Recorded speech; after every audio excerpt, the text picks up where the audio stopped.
Hi, everyone. Welcome to Let's Talk Life with London. It's a really exciting episode today. I have Kaitlyn Miranda here, and she has so much to share, and I can't wait to introduce you to her. Kaitlyn is an innovative creative strategist based in New York City. She specializes in creative and digital marketing within the entertainment industry. She works on editorial, social, and digital strategies for HBO Max, the Creative Collective NYC CultureCon, and more. She's had over 6 years of industry experience, and her mission is to always amplify impactful stories, which she believes is the foundation of an amazing campaign. So I am so excited to welcome Kaitlyn to the show. Hi, Kaitlyn. Hi, London. Thank you so much for having me. I'm super excited. I'm so happy that you're here. You look amazing. Thank you, as do you. Like, the Thank makeup is you. amazing. Thank you. I've been on YouTube, girl. YouTube. I love it. I love So it. I wanted to invite you on the show because I was really inspired by all the work that you're doing, and all the work that I've seen you do. And I really was interested about how you started and how you started working with the brands that you're working with and just branding yourself. I think it's really cool when you can see a young, um, creative woman, especially a woman of color, in this space. And so I love it. It's all every aspect of what you're doing was like, all right, I have to have her on this show. I got to talk to her. It will be really inspiring for other people to hear how you got started, hear what you're doing now to kind of sustain your career as well, and what's next for you as far as the future.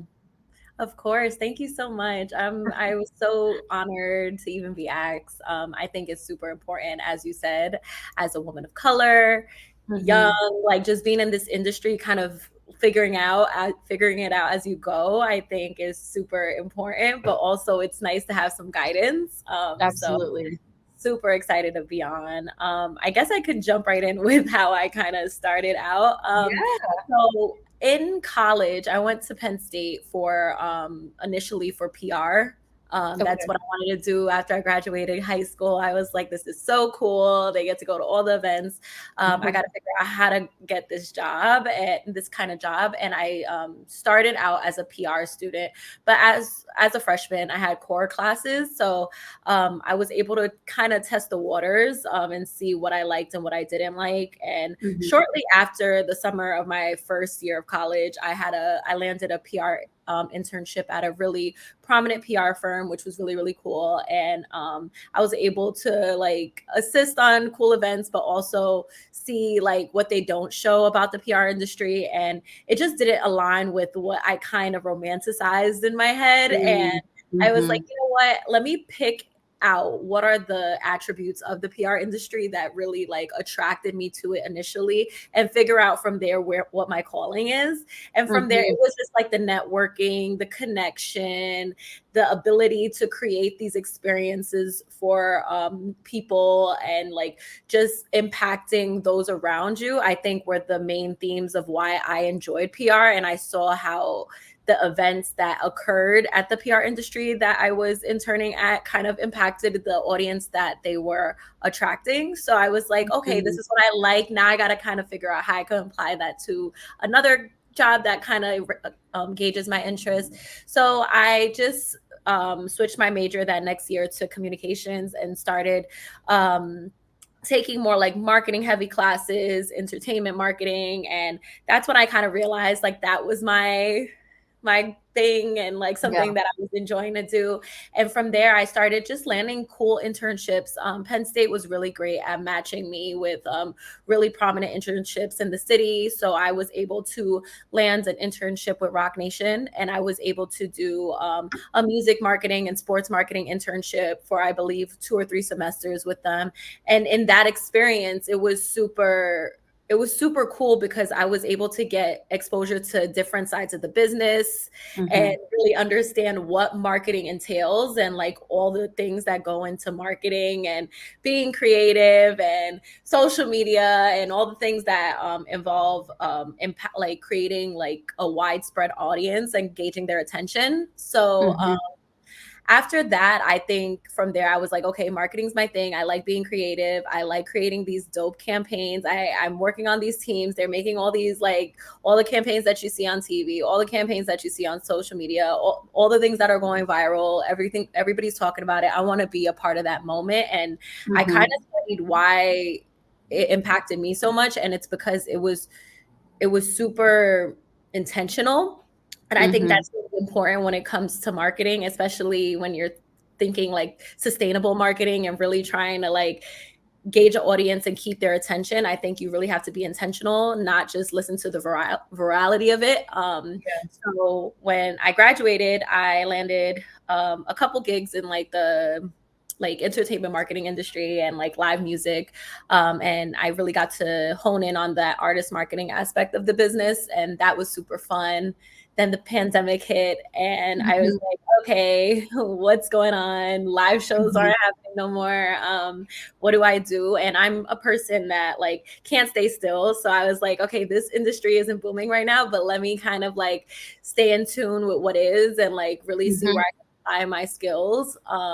So I applied that to like just certifications and different like things that to keep my brain busy. And Mm-hmm. I was always following the Creative Collective and CultureCon, and I happened to go the prior year in 2019, and I loved what they were doing. And I remember saying like, oh, in some capacity I want to work with them one day. Mm-hmm. Like, they're doing amazing things for creatives of color.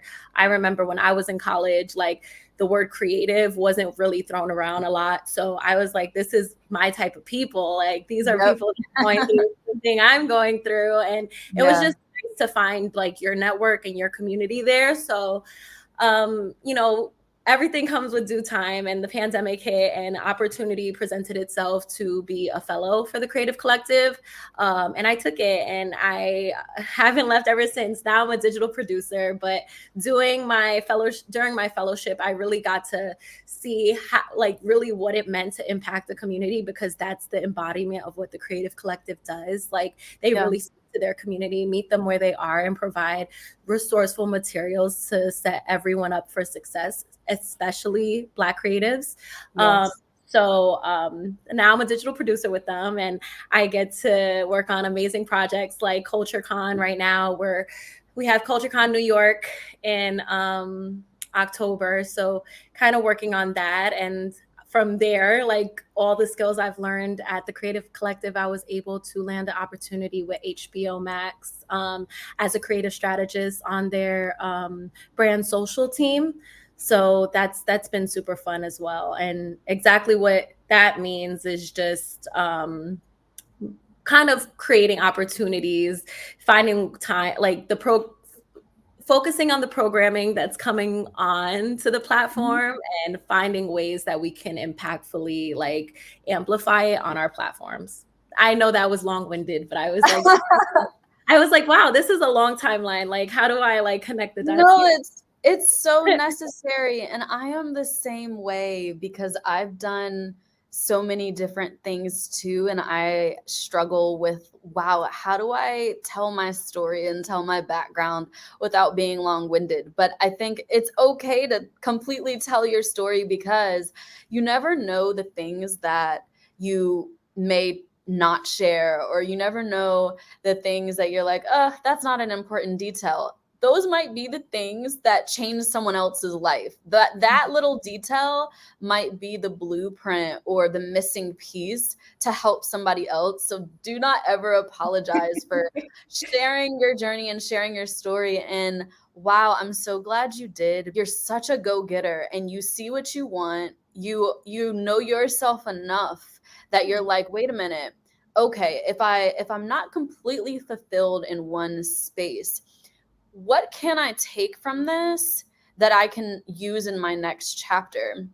And I think that's so special. And I think a lot of people don't know how to pivot in that way.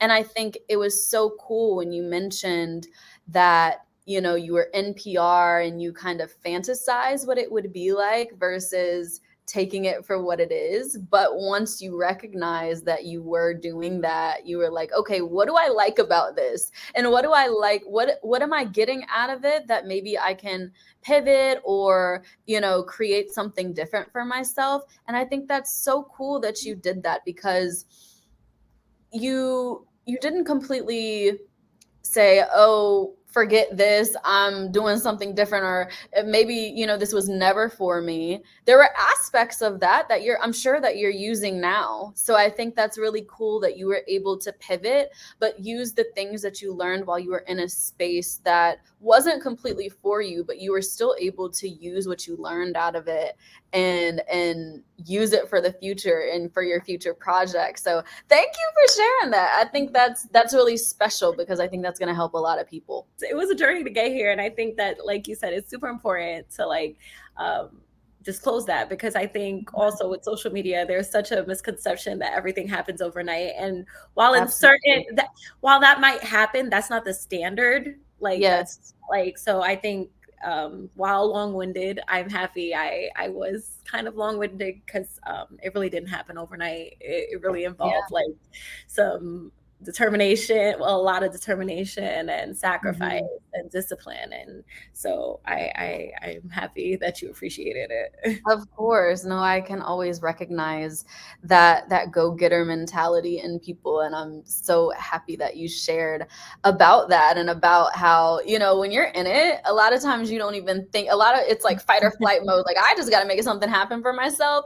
And a lot of times you don't get to step back and outside looking in and be like, dang, I really came a long way. So yes, got to give you your flowers. Something that you mentioned earlier was like, you like to make sure that you can amplify impactful stories. What would you consider an impactful story? Wow, what would I consider an impactful story? I'm going to answer that like this. I think when I work on campaigns, I work on so many, and Mhm, sometimes at the same time. And I think, of course, they stand out on their own because they're different things or different industries or what have you. But I think what makes me feel fulfilled is that a piece of me was brought into that project. So mhm, I'm t- I chose to tell this story because I felt this type of way today, or I needed to hear this today. I know I worked on a campaign in the past where I was like, okay, I don't see a lot of hair types that look like mine in the beauty industry, mhm, and I don't see it getting complimented the way other hair types do. And so this is the type of story I want to tell. And when you're authentic to you, I think it's impactful naturally, because that means you took the extra time to be intentional about what you're mhm, trying to convey. And I think that's the beautiful thing about marketing, right? It's always going to be some level of storytelling involved, but mhm, it's almost like your responsibility to be like, okay, this is the type of story I want to tell. So I think, you know, for me, an impactful story is what comes from, and I'm not trying to be cheesy, but what comes from your heart and what comes from you, because that's the mhm, most authentic story. mhm, And finding out where you can place pieces of you in whatever you work on, because I think that's when you feel like you're fulfilled, mhm. because you feel like a part of you is within the work that you're doing. And I think that's an Yeah. impactful story. Yes. And with that impact, it really starts with authenticity, like you said. Mhm. If I think that there can be a lot of people that have influence on culture or on other people, but I think when you're impactful, that means that your influence is not only making a difference with yourself, but with other people, and shifting the way people think and shifting the way culture sees you and culture sees your work. And so I think, I'm always like, I want to be impactful. I don't just want to be influential. I think there's pros and cons to both, but I think impact is more about legacy and influence is more in the moment, and what's the word?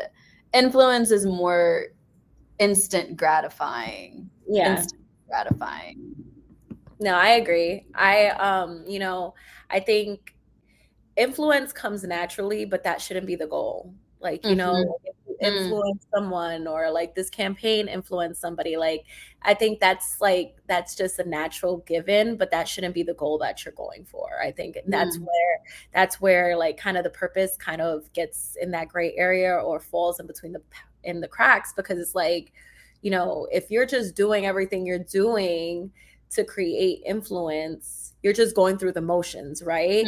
But Mhm, when mhm. you're doing it to create impact, you're doing it with intention. And it's Yes, like you're doing it every step of the way. There's intention behind it. And that's yes. always going to hold more weight than just doing it for, back to what I was saying, the virality of it, or like Mhm. the trend, or being like, you know what I mean? Like that doesn't stick, because that's not Absolutely. authentic. That's inauthentic. Absolutely. Right. It's about the sustainability, and like I said, leaving that legacy. Because Mhm. if, like you said, if it's about, oh, okay, I am going through the motions, then eventually those motions are gonna stop. And so when those motions stop, what's left when you're not continuing to make that movement? What did you leave behind as a stepping stone, maybe, or a blueprint for the next person? That's really what it's about. That's really cool. I'm so happy to hear your how you think about that, because you are all about the strategy and the branding behind it. So I think it's really cool to hear your perspective. Oh, of course. And I can talk like a mile a minute about like impact and intention, because I'm so like passionate about it. So Mhm. I love having that conversation. It's always a fun one to have. What lessons have you learned about working in the industry that you take with you everywhere you go? You know, being graceful goes a long way.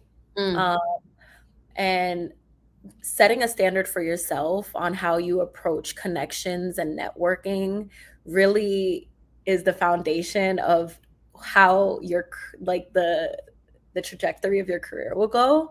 Mhm. I think for me, I always stayed true to who I was. Like I never was super competitive in the sense of like, Mhm. oh, you can't get an opportunity, like, or like I want it more than you type of vibe. And I Mhm. think at first I always just be like, I'm so nice. Like maybe that's why I'm not getting anything. But like Mhm. it's now when I'm in meetings or I talk to colleagues or even my superiors, and they're like, you're so graceful in the way you handle conversations, or like the way you like maneuver situations no matter how hard they are, like, and that fulfills me so much, because I remember when I first started, I was doubting myself for Yeah, being myself. And I think, sure. it's so easy, especially in this industry, to think you have to have that like crabs in a barrel type of mindset. And Mhm. you literally Mhm. don't. Like, what's for you will always be for you. But if Yes. you like literally like completely change yourself for the industry you're trying to be in, goes back to it being inauthentic, and those things fizzle at some point. They don't Yes. You can't continue to step in a role forever. Like you could just be Mhm. yourself. And I think that's something I've learned and I've taken with me.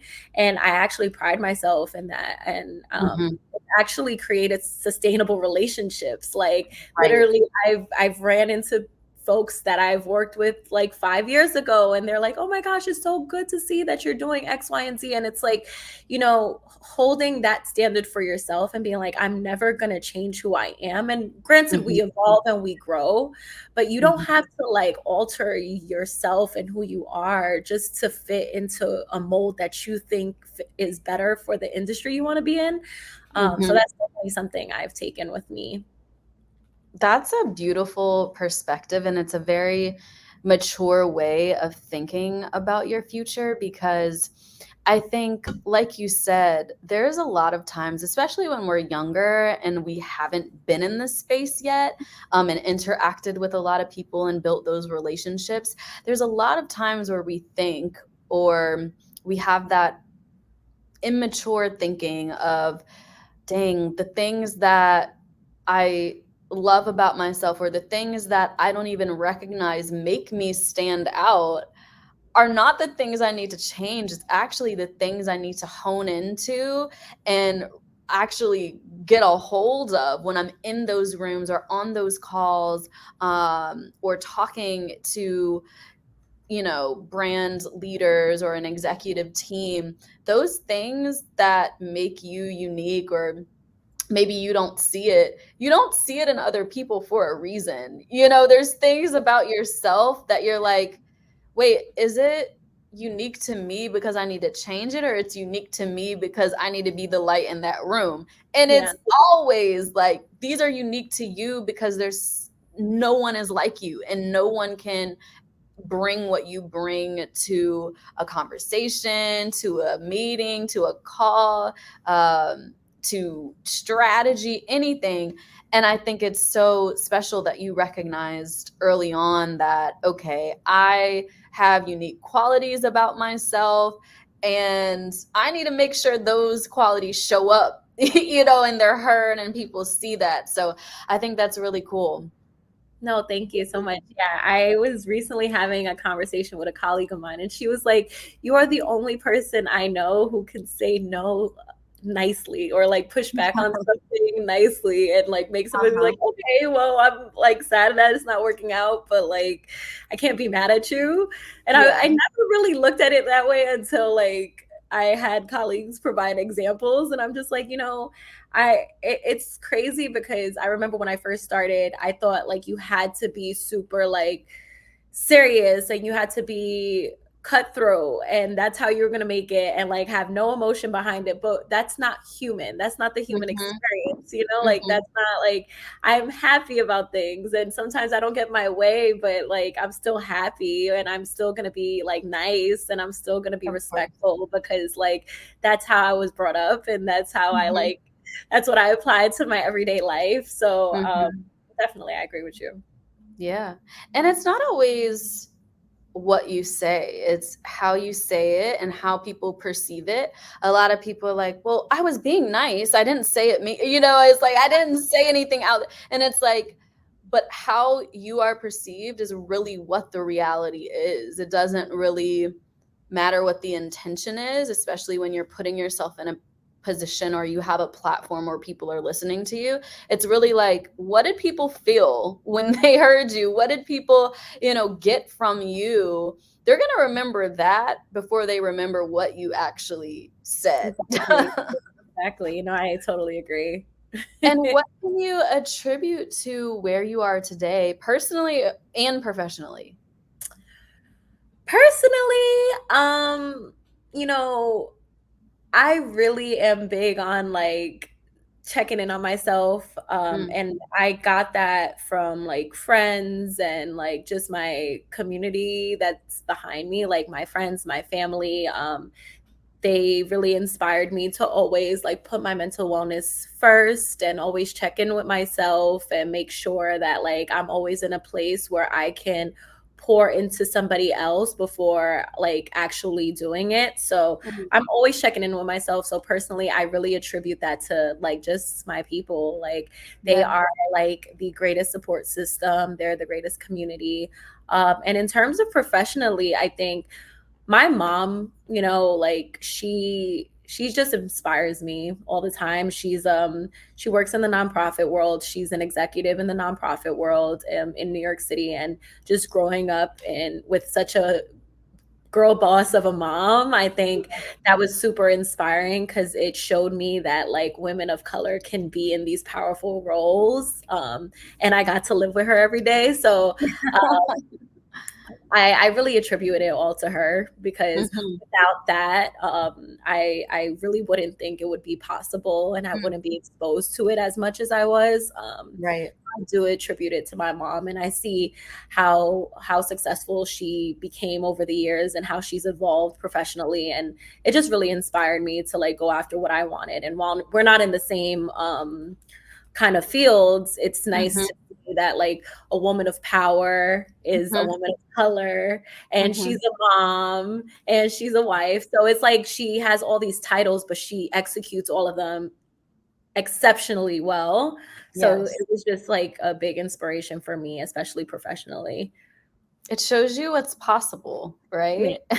It shows you not only is it possible, but I can do even more. You know, I can reach for the stars. I can create even more opportunities for myself that my mom can be proud of or my family can be proud of. I think that's so special. Yeah, for sure. So tell me about some projects that you're working on. Well, right now I spoke about it a little bit before, but I'm working on CultureCon New York. The Creative Collective puts this amazing conference on every year, and this year we were in two other cities. We went on tour. We were in Atlanta in May, LA in June, and in October we're going to be back in New York. It's a marquee event, and it basically is just an opportunity for creatives of color to network, connect with other creatives of color just like them, Mhm, and like just be in a space where they feel seen. We mhm, have creative genius chats with like our favorite like celebrities and mhm. talent, and also our favorite creators are going to be there. So it's just like, you know, being able to work for this festival and this conference is so fulfilling. Like every time we put on something, it's been, since I've been here, it has been so fulfilling to be on the other end, because I remember how I felt when I was an attendee. Right. And that's just a feeling you can't replicate. I felt like I was finally in a room with just people who get it, like, Right. and I just wanted to be there every day. And it's just like the ultimate homecoming for creative. So that's kind of what I'm working on right now. And at Cool. HBO Max, kind of just making sure we have all of our fun titles coming for the next couple of months, and making sure we're amplifying that to the best of our ability on socials. Awesome. Wait, that's exciting. I love what the Creative Collective is doing. I love CultureCon. I think it's so needed, so necessary, and such a, I mean, like you said, it is a homecoming of all the creatives, all the creators, influential and impactful people. And same with HBO Max. I think it's so special that you're able to have a play in both of those, like have your hand in both of those. That's really cool. Yeah, no, it's amazing. I sometimes I have to pinch myself because when I was in college, the word creative really wasn't thrown around like that. And I think, Right. to say I'm a full-time creative is so cool. It's a lot of work, but it's really fun. It's always fulfilling. There's not a day that goes by where I'm not like, this is like, is making life worthwhile. So Right. super excited for CultureCon, and like it just hits different to see like everyone out there, and like Yes. everyone in attendance, and everybody connecting and having fun and looking beautiful and amazing in their outfits. And it's just like, it just fills me up every time. So I'm super excited for New York in October. Yay. I'm so happy that you're fulfilled in what you're doing. It's not rare, but it's so cool. And I love seeing, especially people of color so excited about what they're doing. That's so cool. Yeah, no, I love it. I love it. And like you said, sometimes that's not the case. And I've been there too. I've been Right. in the space So where it's like, this is not filling me up and I gotta stay here because I gotta pay my bills, but it's just mhm, like not really cutting it for me. I've been there before. And so looking from like the pandemic on, I've literally mhm. been doing everything I've wanted to do. And just to say that is like, I'm like, oh my gosh, I remember when I wasn't, and Right, I right. remember that feeling, and I haven't felt like that in such a long time, and I'm super grateful for it. That's such a blessing. It really is such a blessing. Do you have any words of encouragement for somebody that wants to work in the industry, but maybe they don't have a clear direction of how to start or who to speak to, who to connect with? I say, I think with like a specific industry, if you're already like, okay, this is the type of industry I want to work in, but I don't Mhm, know where, what, why, mhm, LinkedIn is an amazing tool. I used it for quite some time. I still use it to connect with other creatives like me. And I think, search up what I like to say is like, look up your dream like company. Let's say you don't know what title it is yet, your dream company. Look at all the different people who work there. Look through the titles, like be a creep and look through Yes, titles yes. and like, see what they do, like read up Mhm. on it, do your research. And if there's a title that stands out to you, shoot your shot. There's like, Absolutely. what's the worst that what's gonna happen? Like they're gonna say no, not respond. Like, but 100% of shots not taken are missed. So it's just like Mhm. you have to like just put your ego to the side and be like, you know Mhm. what, I'm gonna do it. I'm gonna reach out and I'm gonna see.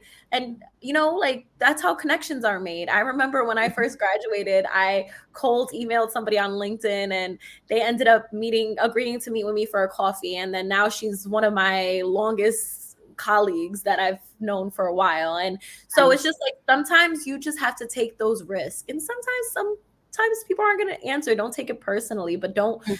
ever give up on that. Cause I think, there's so much transparency that you can get in those conversations that you Mhm. won't need to get once you're actually in the role. Like you wouldn't have Right. to go through a role to find out that you're unhappy in it. You can have those conversations initially and be like, you know what?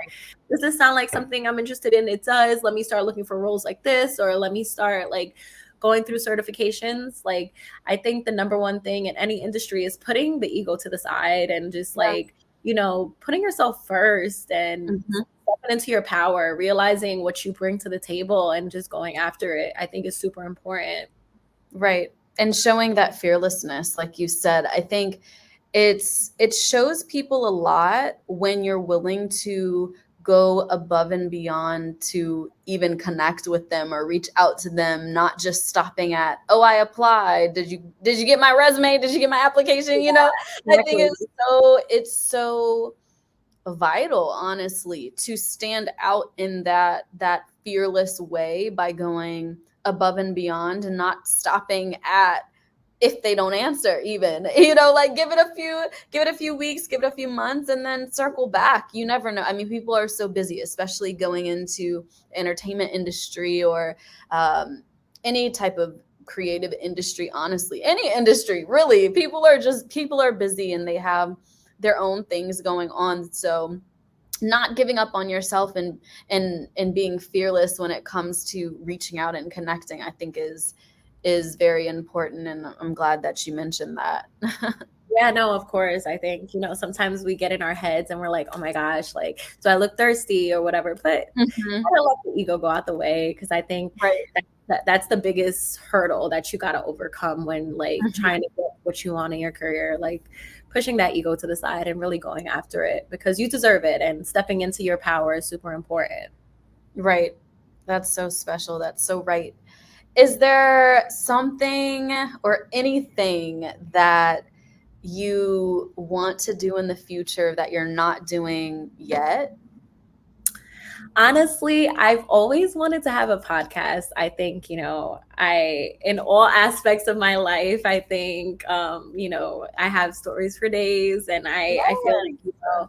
I've always wanted to like dip my feet into that world. And I always find podcasts fascinating because you're really getting to know these people that you didn't know prior to the podcast and that Yes. necessarily isn't always like a celebrity. It's just like a person that's just like you, who you relate Yes. to. You're just listening to them week to week. And like, I just love that feeling. So I Yeah. definitely want to step into that role at some point into that That's world. awesome. Well, when you do, please like come over here and I can help you with anything, answer any of your questions. I would be more than happy to help you. So I appreciate that so much. It's definitely like a passion project of mine that I one day want to like really like hone in on. So I will take you up on that offer. You could so do it. I could so see you doing it.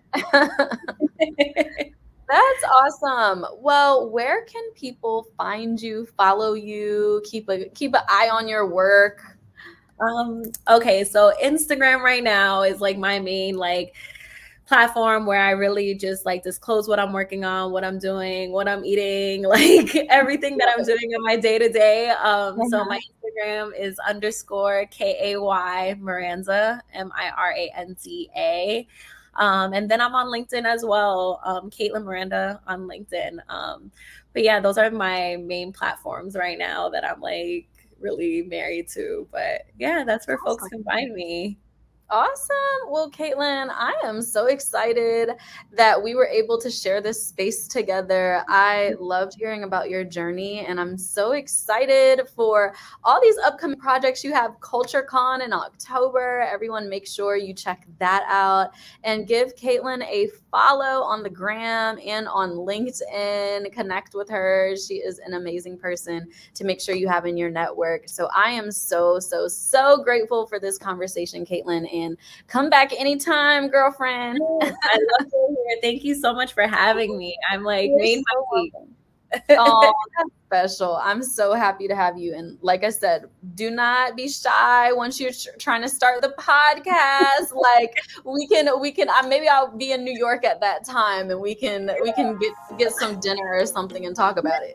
Let's do it. Let's do it. I would love that. Thank you so much. You're so welcome. Thank you so much, Kaitlyn. We'll talk soon. Bye.